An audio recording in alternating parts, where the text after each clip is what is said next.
see graphically depicted that increase in cardiovascular risk over a range of blood pressures. And usually we think about things in terms of a public health perspective. We focus on large groups of individuals. What can we get the most bang for the buck? However, today we're really going to be talking about this group up here. There's few individuals in this group, but they're clinically important and they face a very high cardiovascular risk. So as you know, what are the benefits of treating hypertension? Well, the thought is, based on epidemiologic data at least, we could probably decrease heart failure by up to 50%, stroke by up to 40%, and cardiovascular death by up to 20%. So what about this idea of uncontrolled hypertension? It's approximately half of all patients with hypertension. And we often chalk it up to several possibilities. One, inadequate access to care, a medication regimen that may be insufficient, clinical inertia, and maybe insufficient adherence to medication regimens. And we're going to use this as an introduction into exactly what resistant hypertension is. So I've put this complicated figure up here because part of the issue in this particular field is that there are multiple terms, all of which overlap to some extent but refer to different populations within hypertension. So first, let's start here on the left. As we go up on this chart, we'll have groups that have higher cardiovascular risk. And then let's look over here to the right. We have a group of uncontrolled hypertension, which is distinct, of course, from those with controlled hypertension. And then we have resistant hypertension, which we're going to focus on here, which actually spans both of these groups. And then pseudo-resistant hypertension, and then the term refractory hypertension, which has overlap both with uncontrolled hypertension and resistant hypertension. So what exactly is resistant hypertension? Well, the AHA in 2008 introduced a scientific statement, the first paragraph of which I've selected some points from here. But let me say, one of the first things they say is, this is an arbitrary definition. They go on to say that resistant hypertension is defined as blood pressure that remains above goal in spite of the concurrent use of 3 antihypertensive agents of different classes. Ideally, one of these are a diuretic. They also go on to say, as defined, resistant hypertension includes patients whose blood pressure is controlled with the use of more than 3 medications. So that means you have uncontrolled blood pressure on 3 medicines, one of which is a diuretic, or you have controlled blood pressure or uncontrolled blood pressure on 4 or more medications. Thus, the overlap between controlled and uncontrolled. So up here in the first line of this table, we have the AHA definition that I just went over. And I'll ask you to remember, because we'll come back to this when we discuss trials in this area, that in fact there is another definition here that's been loosely termed drug-resistant hypertension. And what that is a systolic blood pressure of greater than 160, 3 antihypertensives, at least one of which usually is a diuretic, and an average ambulatory blood pressure greater than 135. Okay, so remember that. We'll come back to it. How about the epidemiology of resistant hypertension? So there are basically, in this field, 3 main studies which provide us with most of the epidemiologic data. And I'll point them out here. We have a large study from the Kaiser cohort, Northern California and Colorado. We have a study from the REACH registry, which is an international registry of patients with atherosclerosis or atherosclerotic risk factors. And then we have a study from NHANES, which of course is a survey that's done every few years within the United States. And I'll just point out a couple of things, the varying sizes of these cohorts. The total number of patients refers to the total number of patients with hypertension in these groups. So you can see NHANES is by far the smallest. And then I'll point out what the rough prevalence of resistant hypertension by the AHA definition is within these cohorts. So prevalence of about 16% in the Kaiser cohort, about 12.5% in the REACH registry. And then here in NHANES, we'll see in 1988 to 1994, prevalence of 5.5%. Moving forward in time, up to 8.5%. Moving forward a little further, up to 12% most recently. So an increasing prevalence within this disease entity. And then I'll also point out the average age is in the 60 to 70 range. So how about outcomes? What do we know about outcomes in this group of patients?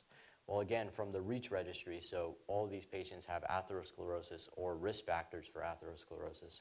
We see there's an increased relative risk for those patients who have resistant hypertension versus those who have non-resistant hypertension for CV, MI, and stroke. Also CV death, MI, stroke, and CV rehospitalization, but not necessarily for all-cause mortality, CV mortality, stroke, etc. It's perhaps even more subtle in the Kaiser data, where most of their endpoints were basically driven by progression to CKD, and they didn't show a significant increase in relative risk for other cardiovascular endpoints. Okay, so what exactly makes resistant hypertension resistant? This is really a combination of three things. First, there are patient factors, there are provider factors, and then there's availability of effective therapies. So how about patient factors? So one of the things that I think we can all probably imagine easily is that hypertension is a multifactorial disease. There are multiple different pathways that can lead to hypertension in any given individual. And perhaps in certain individuals, the balance of the pathophysiology between these multiple pathways is different. So it's not actually the same disease in every individual. But then the thing that we often hear clinically is, well, hypertension is resistant because patients are non-adherent. And this is data from the Kaiser cohort, and it's a little bit difficult for you to see, but essentially they had access to medication data, medication refill data, and using a cut point of about an 80% refill rate, they actually determined that it's only 1% to 2% of patients that are non-adherent to medication. So I think clinically we often think this is a large part of the problem with resistant hypertension, but at least the data that we have thus far doesn't really bear this out, 1% to 2%. So what about provider factors influencing therapy? And I'll just introduce this concept to you for a second, which is the cycle of improvement. And you can see here, this is a framework for thinking about how we improve medical care. RCT findings, guideline updates, we use those in conjunction with practice assessment, looking for variability in care and outcomes within this circle, trying to improve care by feedback from RCT and guideline updates. So let's focus for a second on practice assessment. What do we actually know about how we treat patients with resistant hypertension? And this is really easy to review because there's only one real paper in the literature that looks at this. And this is again from the NHANES data that I showed you a little bit earlier. And what I want to point out to you here is mostly on the right side of this slide. And what this is the relative proportion of patients who are using specific types of antihypertensive therapy within the NHANES population. Remember, I showed you the AHA guidelines saying that ideally these patients would be on diuretics. So let's start there. TD is thiazide diuretic use, and LD is loop diuretic use. We can see here this is roughly 30 to 40% of the population. Let's talk about ACE inhibitors too. We often think about ACE inhibitors in terms of use in patients who are either have structural heart disease or at risk for stroke. And again, we're in the 30 to 40% range. There's certainly data about the efficacy of calcium channel blockers for hypertensive, lowering blood pressure, and again, in the 20% range for calcium channel blockers. So this is what we know about the distribution of antihypertensives in resistant hypertensive patients, and I'll especially point out again the use of diuretics.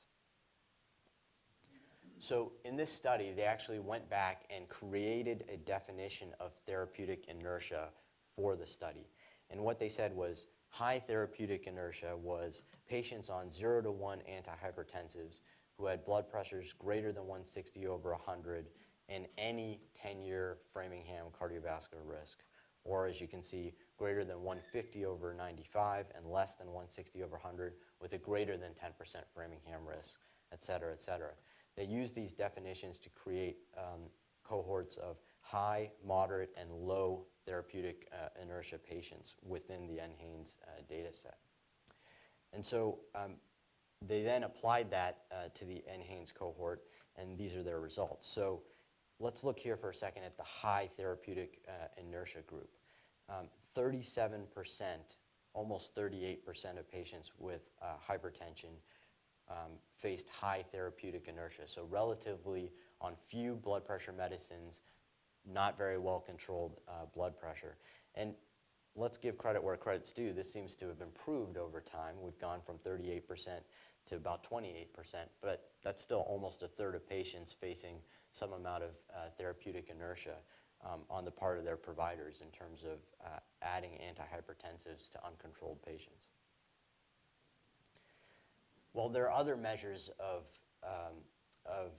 provider quality or provider care, and one of them is in the screening for sources of secondary hypertension. So within the AHA guidelines, within the scientific statement, they suggest that once patients meet the definition of resistant hypertension, they should undergo targeted testing for sources of secondary hypertension. And so what this table looks at is actually the prevalence of various causes of secondary hypertension within several different cohorts. We see here an HTN referral center within the United States, a Japanese general outpatient clinic, and then the Kaiser system and the REACH registry that I pointed out to you.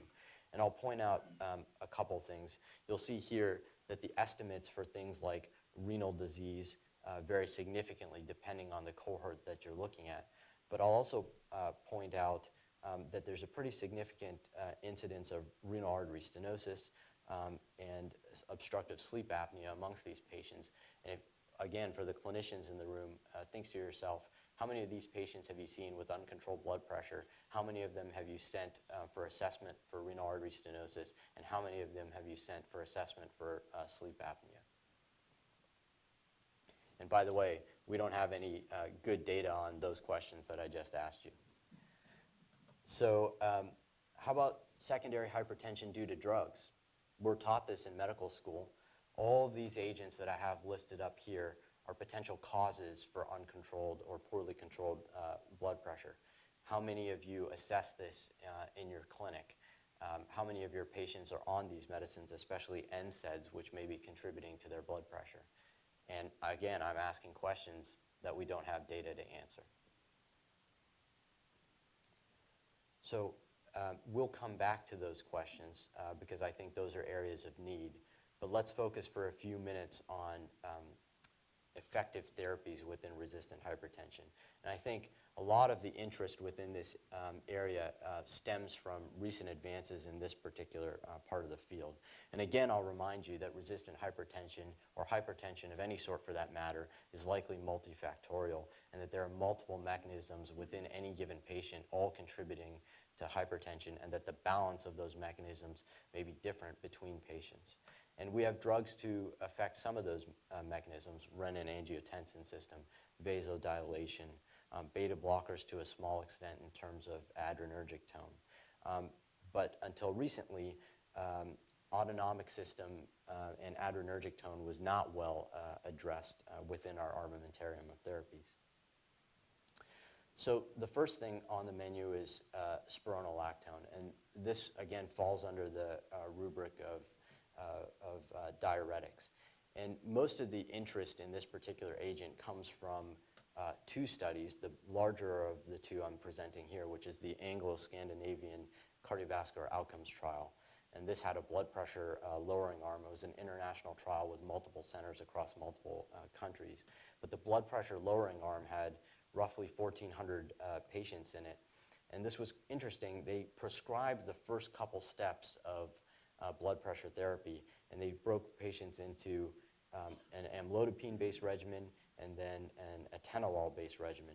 But I'll draw your attention down here to the bottom, which said once you got past the first few steps, we suggest that you use spironolactone or minoxidil, which is not used in the U.S., but is essentially an acting agent. And so it was based on suggestion, not protocol. But when they went back and analyzed the data, there's actually a significant reduction in blood pressure amongst those patients that used spironolactone. Here you can see systolic blood pressure, an average reduction of about 20 millimeters mercury, and diastolic blood pressure, an average reduction of about 10 millimeters of mercury. And it's really on the strength of this data primarily that the 2008 AHA guidelines suggest that spironolactone be considered in those patients who have resistant hypertension and meet the AHA criteria. So that's spironolactone, but what about autonomic modulation?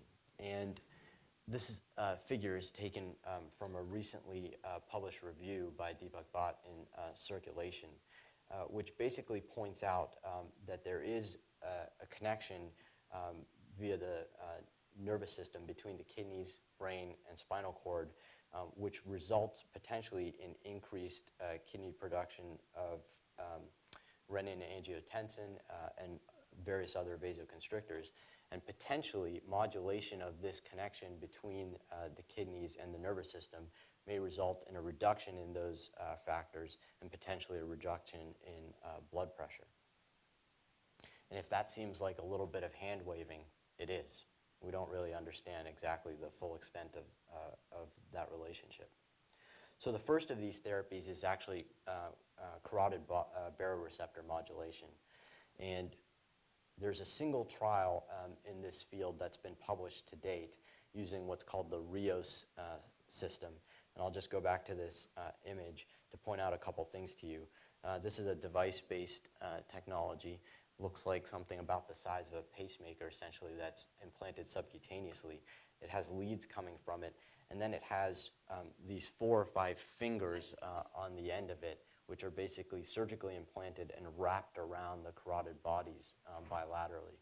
And just as a refresher to your anatomy, besides the blood vessels in that area, the recurrent laryngeal nerve generally runs through that area, as well as various other nervous plexi.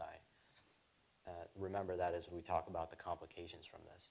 So the trial was actually designed for patients to be randomized into 2 groups. The first group is Group A. So everyone had the device implanted. Group A had the device turned on from the very beginning, and then outcomes assessed at 6 months and then 12 months. And then Group B did not have the device turned on for the first 6 months, then had it turned on for the second 6 months. Their primary efficacy endpoints were acute responder, and they defined that as 6 months, and the endpoint was blood pressure here, and then sustained responder, which was a 12-month endpoint.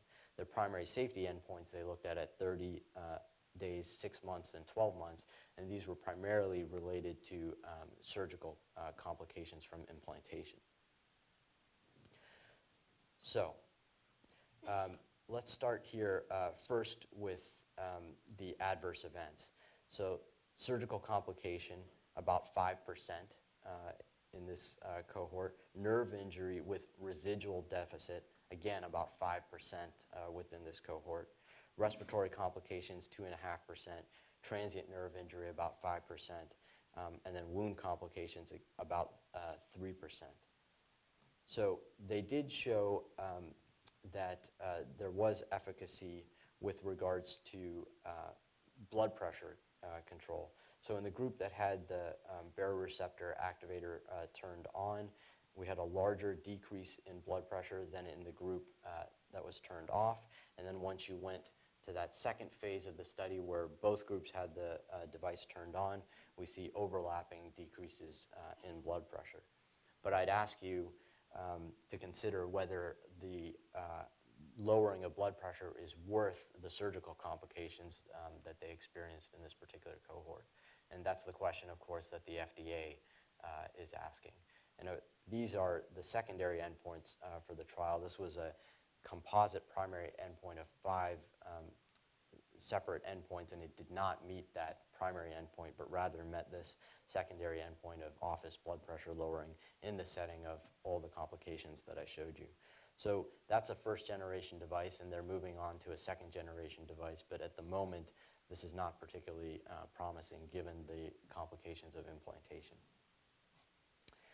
So moving further on the spectrum of autonomic modulation, we have renal denervation, and the data for this looks substantially different than carotid body. So although there have been three studies actually published in this area, I'm going to focus on one in particular, and that's the Simplicity 2 hypertension study. This was published in The Lancet in 2010, and this was essentially a randomized study of catheter-based renal denervation in patients with blood pressures greater than 160 who were resistant to 3 medications, one of which was a diuretic. Now, this was done in Europe and Australia across multiple centers with 106 patients, so approximately 50 in each arm. And so things to think about as we're going through the study design here, Europe and Australia, certainly ethnicities of patients in Europe and Australia, socioeconomic background might be far different than what we would encounter in the United States. And the second thing here is there did not have to exclude patients with secondary hypertension. So this was all comers. You could have had sleep apnea, you could have had renal artery stenosis, you could still potentially get into this study. So average blood pressure was approximately 180 over 100. There were 49 in the RDN group or renal denervation group and 50 in the control group. Average age was 58, BMI 31, prevalence of diabetes 40%, so at least in those regards similar to what we might see in the United States. And the eGFRs were in the 80 range. Patients with eGFRs below 45 are excluded from these studies. So this is their study design, and I'll point out one thing in particular, which is different from upcoming studies. Patients that are allocated to renal denervation went ahead and got renal denervation in an unblinded manner.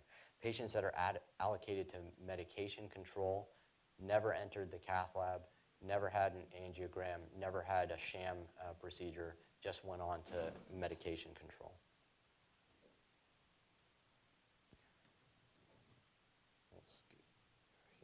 In general, the groups are well matched. Obviously, you'd expect that based on the fact that it was a randomized study. And I'll point out again that in general, these cohorts, other than the lack of ethnic diversity, would be similar to many of the patients that we would encounter in the United States. So here are their primary results. And the primary endpoint here was 6-month office blood pressure.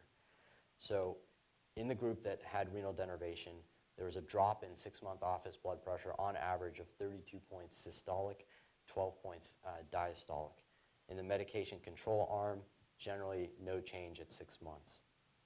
So there's now data from this cohort published out to 12 and actually out to 30 months. But if you look at the 12-month group, it seems fairly durable. And although I don't show you the data here, this is actually fairly durable out to 30 months. At 12 months, the drop is 28 over 10. Systolic over diastolic. So that's great. How about patients that actually changed within management, meaning they changed from groups, hypertensive groups? So if you see here, renal denervation at baseline, the group that underwent renal denervation, about 40% of them had blood pressures greater than 180. And if we look at 6 months, we see a predominance here of patients now in the less than 140 or the 140 to 160 arm, whereas prior we had a predominance of patients in the 160 or above arm. And then again, if you look at the control group, we do have an increase in terms of patients within lower groups of blood pressure, but not to the extent that we see in the renal denervation arm. So remember, as you're looking at this, no sham procedure. So I'll direct your attention here to the right side of this particular slide. So this is the crossover group, patients who were in medical therapy and then crossed over to renal denervation. How did they look after 6 months after their denervation? And they essentially had the same sort of response that we saw in the RDN group, which is that they didn't have much change in medical therapy, and then from medical therapy to renal denervation, the significantly increased group of patients with lower blood pressures. Okay, so how about safety? We talked about carotid artery baroreceptors and the poor safety profile there. What about the safety profile here for renal denervation? So within this group of 100 patients, there's one renal artery dissection from injection of contrast into the wall, and that patient underwent stenting without further sequelae. One hospitalization in a crossover patient for prolonged hypotension, which was treated with IV fluids, and the patient did well thereafter. No significant renal artery stenosis or aneurysm occurring in these groups, and then we had a few groin complications, pseudoaneurysms, etc. So people often ask, well, you're working in the area of the kidneys, you're using RF energy here to burn arteries. What does kidney function look like after this? Are we adversely affecting kidney function? And at least as measured by creatinine here, eGFR, and cystatin C, no significant difference in kidney function before and after the procedure. So as best as we know, in the short term, there doesn't seem to be a negative effect on kidney function. So when this was published in the Lancet, here are the authors' conclusions. Catheter-based renal denervation in a multi-center randomized trial in patients with resistant hypertension resulted in significantly decreased blood pressure. The magnitude of blood pressure reduction can be predicted to affect the development of hypertension-related diseases and mortality. So we'll come back to this, predicted that statement. Technique was applied without major complications, and I think that's actually one of the main successes that we've shown thus far in terms of short-term complications. And that catheter-based renal denervation may be beneficial for patients with treatment-resistant essential hypertension. I inserted the may be. The authors went a little further than that. Okay. I alluded to the long-term results, and again, they basically hold up. At 30 months, systolic reduction is about 35 millimeters of mercury, and diastolic reductions are about 13 millimeters of mercury. Importantly, about 80% of patients had a response to the therapy, and the response was defined as a drop in blood pressure of at least 10 millimeters mercury. And then about 70% of patients had a drop of at least 20 millimeters mercury. So a lot of the predicted reduction in cardiovascular mortality and morbidity is exactly that. It's predicted and based on modeling, based on the fact that we're dropping the blood pressure.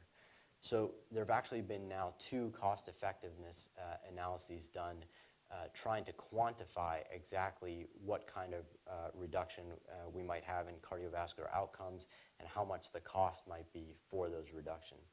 I'll present one of them here, and this was published in JACC in December of 2012, used a Markov model with 7 clinical endpoints, including stroke, MI, mortality, and all-cause mortality. And they based the baseline characteristics of the cohort on the Simplicity 2 cohort from Europe and Australia that I just showed you. Their endpoints in the model were clinical endpoints, median survival, and then, of course, incremental cost-effectiveness ratios. And I'll just point out here, this may be difficult to see, that they assumed that renal denervation would cost approximately $12,500. I'm not exactly sure where they got that dollar amount, but that was the assumption. Okay, so they actually predict here a significant relative risk reduction in stroke, MI, heart failure, progression to end-stage renal disease, and cardiovascular mortality based on the reductions in blood pressures that I showed you from the Hypertension 2 trial. And that's both in terms of 10-year risk reduction and lifetime risk reduction. And what I'll point out to you here is a model basically from that paper looking at 2 base scenarios where either you got a blood pressure reduction of about 25 points or all the way up to 50 points based on renal denervation, and those numbers were derived from the confidence interval from the Hypertension 2 trial, and then looking at essentially cost per life year. And depending on which case you assume, you get anywhere from approximately 25,000 all the way down to about 5,000 cost per life year gained. Looking at the data in a slightly different way, basically what I want to point out to you here is all these blue dots are different models run with different baseline assumptions, and the vast majority of these models in this Markov analysis were actually fairly cheap, and 20% of the models were actually at no cost. So they reduced cost relative to current care. So that's the data that we have published thus far, and we're going to talk a little bit here in the ensuing minutes about what we can expect to come in the future. So Simplicity 2, as I mentioned, was done in Europe and Australia. It was a non-sham procedure. Patients with resistant hypertension due to secondary causes were not excluded. So the US pivotal trial, Simplicity 3, was just finished enrolling in May of this past year with 6-month outcomes and data lock in approximately 2 or 3 weeks. And we assume presentation of results at ACC in 2014, so March. So what was the design of this particular study? So multi-center, and although this slide lists 60 sites, due to enrollment difficulties, it was actually 90 sites within the United States. Prospective, randomized, blinded study, so patient-blinded study. 530 patients with treatment-resistant hypertension. Secondary hypertension was excluded, and this was done using Medtronic technology, so the Medtronic RF-based catheter. And the control group, importantly, underwent sham procedure. So they actually went into the cath lab, got a renal angiogram, sat there for 45 minutes while the interventionalist followed a script but didn't do RF ablation, and then left the hospital without being told whether they had denervation or not. The primary outcome was change in office blood pressure from baseline to 6 months, and of course, safety outcomes. So as I mentioned, the inclusion criteria, blood pressure 160 or above, like in the previous trials, on 3 or more antihypertensive medications, including a diuretic, at quote-unquote maximally tolerated doses, and no planned medication changes for 6 months. So as I mentioned, screening for this particular study was difficult, and that's why the number of sites was increased from 60 to 90. And in part, the reason it was difficult is because of the maximally tolerated medication clause.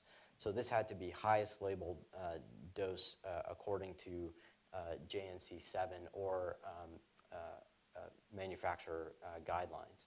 So this, for the clinicians in the room, meant hydrochlorothiazide needed to be administered at 50 milligrams. That's not a dose that's commonly used. And furosemide at least 80 milligrams as just a couple of examples. So there's a whole laundry list of exclusion criteria. The ones that I'll point out that are most important here are GFRs less than 45 was an exclusion criteria, and then recent cardiovascular outcomes, so MI, stroke, these were within the last 6 months were exclusion criteria, and then of course known secondary causes of hypertension. So here's the study design. Patients went through an initial screening. They went home for 2 weeks where they had to keep a medication diary and document taking all of their medications. They then had to take their blood pressures and document all those blood pressures. They also then came back for a confirmatory screening where their blood pressure was measured again, blood tests were taken. If they still met criteria, they went home, had to wear an ambulatory blood pressure monitor. If they met criteria on that, so their blood pressure average had to be greater than 135 on an ambulatory blood pressure monitor, they then were randomized on the table to denervation or not denervation after undergoing a renal angiogram. The follow-up was fairly intensive as well, 1, 3, and 6 months after the denervation procedure or angiogram, depending on which group they were in. And unblinding for the patient took place at 6 months where they were told whether they had denervation or not. For those who did not, there was a crossover arm. We'll skip this. So midway through the study, the sponsor changed the follow-up from a planned 6-month follow-up out to 3 years and then out eventually to 5-year follow-up. So although the primary endpoint is 6-month blood pressure, there will be assessment of blood pressure and cardiovascular outcomes all the way out to 5 years. So this obviously is the U.S. pivotal trial, and these results will be important in a number of different ways. Number one, the fact that there's a sham procedure. Number two, there was actually stratification of patients based on ethnicity, so there were a certain number of African American patients insured, as well as, of course, blood pressure. And then number three, this will be the first within the United States, and we expect that approval of the procedure will be dependent on these results. So just a review, this was finished enrolling in May. We would expect results in March of 2014.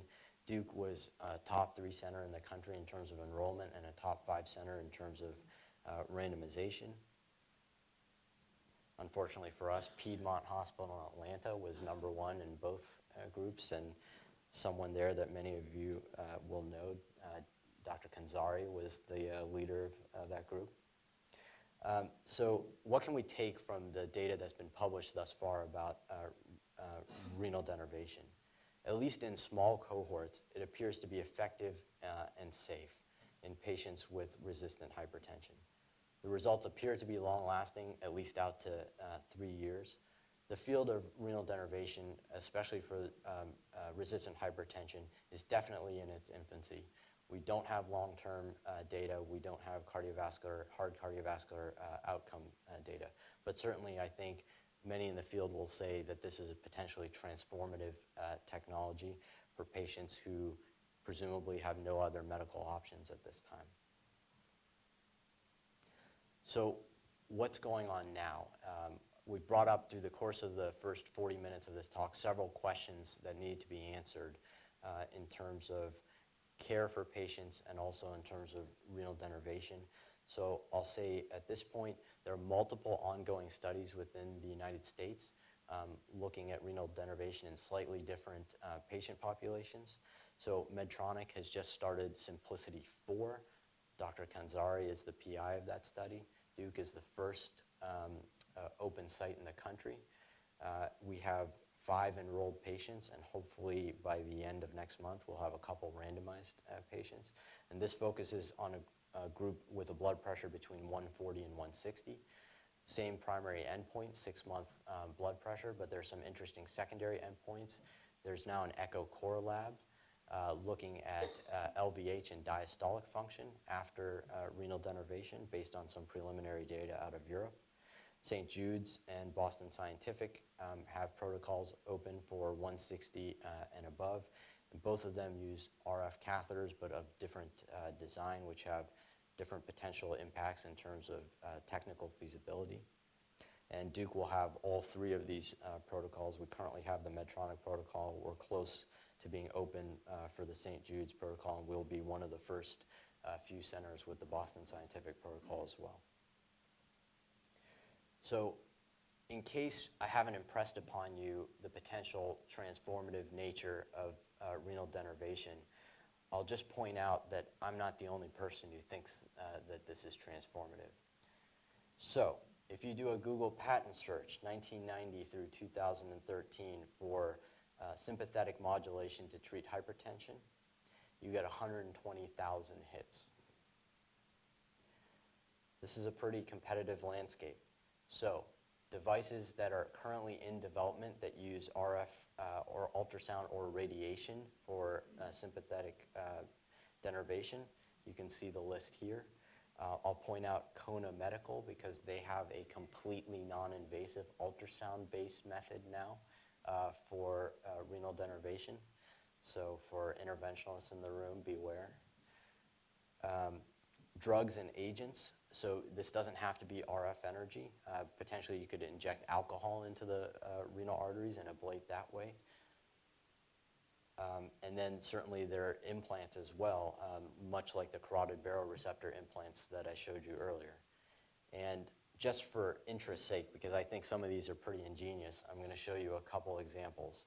So this is actually a device which has needles on the end of it, which poke through the vascular wall into the vascular adventitia, and then can potentially deliver chemotherapeutic agents. Vincristine has been talked about, alcohol agents for ablation. Here's another one which uses ferromagnetic particles that are injected within the renal artery. The patient is then placed in a magnetic field, read MRI machine, and those particles are then drawn out into the adventitia. They're laced with either vincristine or alcohol, and drug is delivered in that method. So this is millions and billions of dollars in California and other places going to the development of these techniques.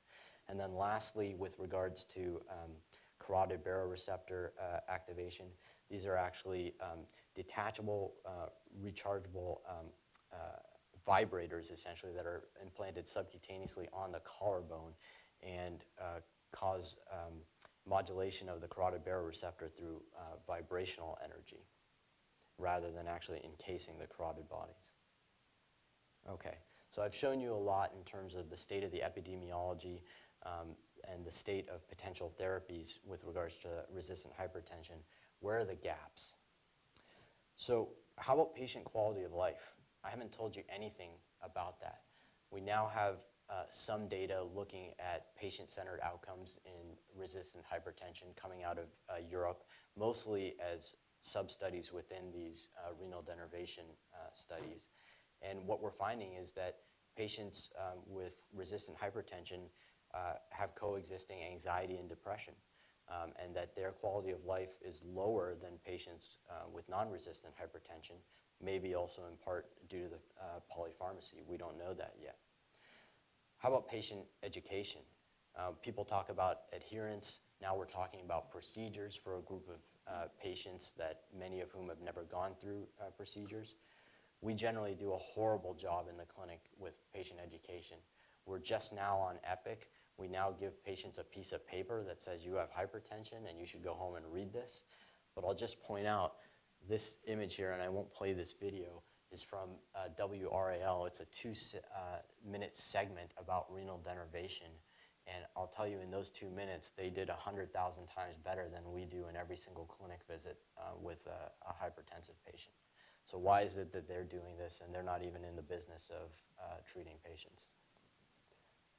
And we can't seem to do it. How about medication and lifestyle adherence? I've glossed over that, but there's a lot within the hypertension literature, not necessarily the resistant hypertension literature, about the role of medication and lifestyle adherence in terms of salt intake and exercise. And certainly it takes a team to implement these things successfully. And what do we actually know about how we deliver care to patients with resistant hypertension? I bring back for you this diagram of how we assess care in general clinically and how we use that to feedback improvements in care. And I'll just point out that we still don't know a lot about practice assessment. I showed you the one study that exists on this within the resistant hypertension group. We don't know much, if anything, about variations in care. But guess what? We might have something to intervene upon this. So there are definitely some holes here within this feedback mechanism. So how about within therapy? I told you about spironolactone. I didn't mention the significant debate that exists between hydrochlorothiazide and chlorthalidone in terms of efficacy amongst diuretics for patients with resistant hypertension and what the role of spironolactone should be. And then what about renal denervation itself? How does it work? Don't understand that. What are the predictors of success? I told you 20% of patients who undergo this in the early studies do not have success as defined by 10 millimeters of mercury pressure drop. Does it affect CV outcomes? What's the long-term efficacy and, for that matter, the long-term side effects of this therapy? So with all those questions, how can we answer some of those questions? And I'll put out an idea for you. What about within the United States, a resistant hypertension registry, where we actually define some of those issues with regards to how we take care of patients with resistant hypertension, what kind of patient-centered outcomes this particular group of patients has. And with those definitions, we'll have a much clearer picture of how novel therapies such as renal denervation may fit into this group. We've actually come up with an idea for this and a design which actually combines a retrospective review amongst multiple EHRs to define a cohort of patients with resistant hypertension, and then a prospective arm which actually assesses patient-centered outcomes such as quality of life metrics, as well as medication changes and treatment algorithms within these patients. And I think this might answer a lot of the questions with regards to the quality and systems of care that we currently have in place for these patients. What about systems of intervention? We had a think tank on resistant hypertension a few months back. It was the consensus of probably 30 or 40 people in the room that potentially care for this group of patients might be improved if there was a team-based approach to treating these patients. Much like we have the advanced heart failure team, much like we have the valve team, much like we have the heart team, perhaps there's a role for a hypertension team, which includes multiple different components: nutritionists, pharmacists, primary care physicians, perhaps interventionalists, and hypertension specialists. And I'll just point out that we're in the infancy of putting some parts of this into play. This is a paper published in JAMA just a couple months ago from the Kaiser Group, where over a period of approximately 10 years, they put into play multiple interventions within their cohort of hypertension patients, not resistant hypertension, which included actually having medication follow-up visits with non-MDs, in addition to using combination pills and feedback to providers. And they actually showed an improvement in blood pressure control using those methods.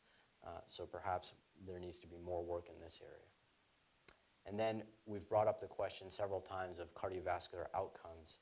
It was just announced in the past couple months that St. Jude, who's one of the makers in the renal denervation space, in conjunction with people at McMaster, will be doing a trial looking at hard cardiovascular outcomes in patients with resistant hypertension undergoing renal denervation. The details of the trial design are not yet available, but from press releases, this is what's available. They believe 4,000 patients will be sufficient on 3 or more antihypertensives with a 5-year follow-up with primary outcome of quote-unquote cardiovascular outcomes. Not sure about this. I'll bring up 2 points. Not sure that that's long enough or enough patients. And the second point is, for the clinicians in the room, if I told you that renal denervation in Simplicity 3 would drop your patient's blood pressure by, on average, let's just say 20 points systolic, would you have equipoise to put them into this study? Or would you just go on and do renal denervation without outcomes results? So a few other studies necessary to address gaps. I mentioned chlorthalidone versus hydrochlorothiazide. That's a significant debate. And how about a strategy trial? How about instead of getting to 3 medications and then considering denervation, what about denervation as a first or second step versus medications? Certainly we need the results of Hypertension 3 before we go down that route, but I think that's in the future potentially. And then what about non-pharmacologic, non-device interventions, which I talked about in terms of medication adherence, lifestyle adherence. So in summary, hypertension is prevalent. It's the #1 preventable cause of cardiovascular morbidity and mortality. For every 20/10 increase in blood pressure, there appears to be a doubling in cardiovascular risk. Resistant or drug-resistant hypertension has a 10 to 15% prevalence, and that seems to be increasing based on NHANES data. Improving resistant hypertension care could probably be broken down into 3 groups: patient-related factors, system and provider-related factors, and the availability of effective therapies. And there's really been very little assessment with regards to provider and system-based factors that might improve the care of these patients. And then renal denervation and spironolactone potentially may be effective therapies for resistant hypertension, but there are many questions that remain. Thanks. Questions?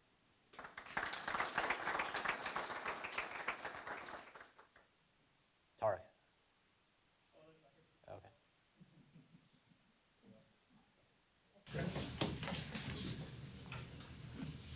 Thanks for a great talk. I guess I'll start with a history lesson. When I was in medical school and residency, we talked about patients with refractory angina. And we debated all which of the therapies, and we talked all about the 2 or 3 different combinations we could use to treat refractory angina. Most of the fellows who are here never have seen refractory angina except in a small cohort of people who can't get angioplasty.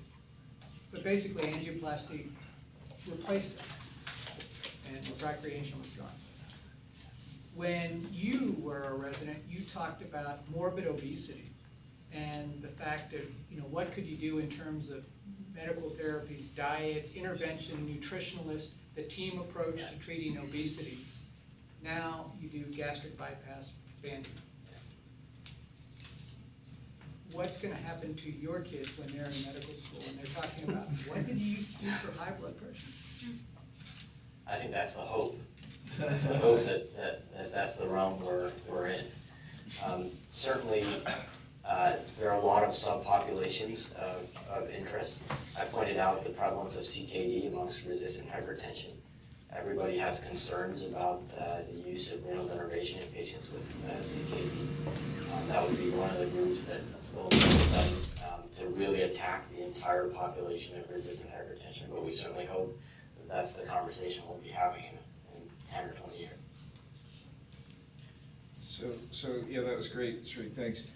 I hope you're being provocative when you were asking about, do we need cardiovascular outcome trials? I am being provocative. I'll give you my own opinion if you want it. I'll give you my opinion. That I think we absolutely want that, especially when we're talking about something where we're talking about putting a fair amount of resources into developing new technologies and whatnot. If we really want it to be expanded the way that I think it should be, if it does hold up, which I think is still a pretty big if, but let's assume it holds up, then I think the outcome trials are what will drive that and what will end up improving health the most. And I think that this Stuart Connolly thing is a really good start. I suspect it'll be appropriately powered because they usually do big outcome studies with enough events to have reliable statistics. But one other comment, that this experience in therapeutic hypothermia has been really concerning to me. So we had, and this is not where we're going with this, but just as a note of caution. So 11 years ago, we had these 2 trials published in New England Journal showing this enormous benefit of hypothermia. We kind of thought that was, at least we accepted that as being enough to change care, and care has been transformed. So around the high-income countries around the world routinely do it. And now we have these 2 trials that I think really make us question whether or not we were a little bit fooled by 2 small trials done in open label way by passionate investigators with relatively few centers with maybe not as rigorous an approach to looking at their outcomes. And I think it should just really remind us that these small trials are really important. They're hypothesis generating. Sometimes they hold up, but it'll be really interesting to see Simplicity 3. This is an area of significant debate. So both at this think tank I referred to, and also subsequently, so let me back up. The FDA, because this is a device, basically said that they felt 6-month blood pressure was sufficient for device approval. They wanted secondary outcomes to sort of show that this works in the way we would think, that blood pressure lowering is leading to less end organ damage, et cetera, but 6-month blood pressure would be sufficient. Shortly after that, we got a letter from the Simplicity investigators asking all investigators amongst 90 sites whether they thought there was, if Simplicity 3 was positive, meaning there was a decrease in blood pressure, whether there would be equipoise in terms of withholding renal denervation for patients with drug refractory hypertension for the purposes of another trial. And that was very contentious and fairly split amongst investigators as to whether they felt they could withhold this type of therapy, taking into account all the things that you've said, lessons in other therapeutic areas. But just to push back a little bit, First of all, they're not the right people to ask, right? They're people that believe in this. Secondly, it would be very naive to think that all of a sudden every resistant hypertension patient in the world will have access to renal denervation. So now is the time, before the treatment is implemented, there's plenty of opportunity. There's plenty of equipoise for people for whom the doctor or the patient is either unconvinced or unable to get the procedure done. That's going to be at least 95% of patients with resistant hypertension around the world, so there's plenty of opportunity.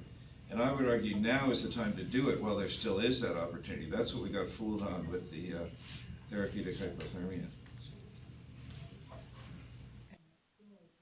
Randomized trials that have compared medical therapy versus angioplasty for the treatment of elective angina, which have shown marked benefits of angioplasty.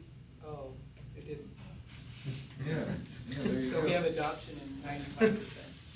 So who's right? All right. Sri, 2 questions. First, is there any physiological benefit to having renal innervation, or is it just something that's left over from evolution that we really don't ever need? Like if these patients develop sepsis or something else, are they going to crash? And number 2, like, do you feel that this is leading us to a certain amount of we're getting too close to companies that are offering, expensive device-based therapies for things that can be done in ways that, for example, Bloomberg did in New York, where he focused in on the basic, principles that are causing this hypertension and obesity and poor health. And we may be getting a little bit too comfortable with these companies whose primary goal is to make a lot of money. So, I mean, if you're going to a blood pressure of 140 and like getting patients to get renal denervation, that makes me a little uncomfortable. So, do you think that we're getting a little bit too excited about this and not really getting to the basic questions that we're not addressing? So to answer your first question, I think people have a lot of concern about this issue of what will happen when you're under a stress response. Will you be able to mount the blood pressure that you need after you've had denervation? And there is a Simplicity Global Registry, which is voluntary, voluntary reporting. To this point, there hasn't been reports of prolonged hypotension, but it's not been collected in a systematic way for patients with sepsis, et cetera. So I think that's an outstanding question and will continue to be a question as we go forward. Your second question is very interesting, and what I would say is, I think that's part of why I devoted part of this talk to assessing how we take care of those patients. This is what you're talking about. What is our system of taking care of patients, whether it be public health or at the provider level or somewhere in between at the Duke or health system level? Because interventions there could be equally effective potentially. And so what I would say is, as a clinician, I don't care how we get it there. I just want it there. And for me, whether that's because the patient has medication noncompliance and this works for a noncompliant patient, or we identify a subset of patients that medications work for, that's all fine. But this is another tool. And I think we have to be careful about thinking about it as exactly that, a tool. It's not for every situation. That's how I would address your question. And certainly research into other interventions is necessary, whether it be at health system level, provider level, or public health level. Bloomberg, who's not even a physician, has changed the entire way of how people eat and exercise in New York City. But if you go to the cafeteria at Duke, you still can't really find any healthy options while we're doing all these, procedures upstairs. So just it's kind of interesting So, to see the. To that point, the last comment I'll make about it is that at AHA, at the reception on Sunday, a certain Dr. Califf was around, and Manesh asked him that very question. He said, "Don't you think we should do something in Duke Health System beyond just this to attack issues of hypertension?" So people are thinking about it, and we'll have to wait and see whether the dollars align to allow for those types of interventions. That's the underpinning to all your questions, right? So. At least Duke security can't be stopping pistols at the door. Ooh. In the interest of time, I'll ask one quick question straight. Thanks for a great presentation. So is this approved in Europe? This has CE mark in Europe, yes. And what's the initial experience been like out of the trial? So most of the publications out from the registry itself have actually shown that there's a fairly durable blood pressure response. But again, it's not been collected in a systematic way. It's voluntary reporting to the registry. And are a lot of patients being referred to this? So the ESC guidelines have incorporated renal denervation into them because of its approval, and it's pretty true to the criteria of the trials, which is that multiple blood pressure medicines failed that. This is your sort of last or fourth line option. Great. I want to thank Sri for a great presentation and a very thoughtful discussion by us. Thank you.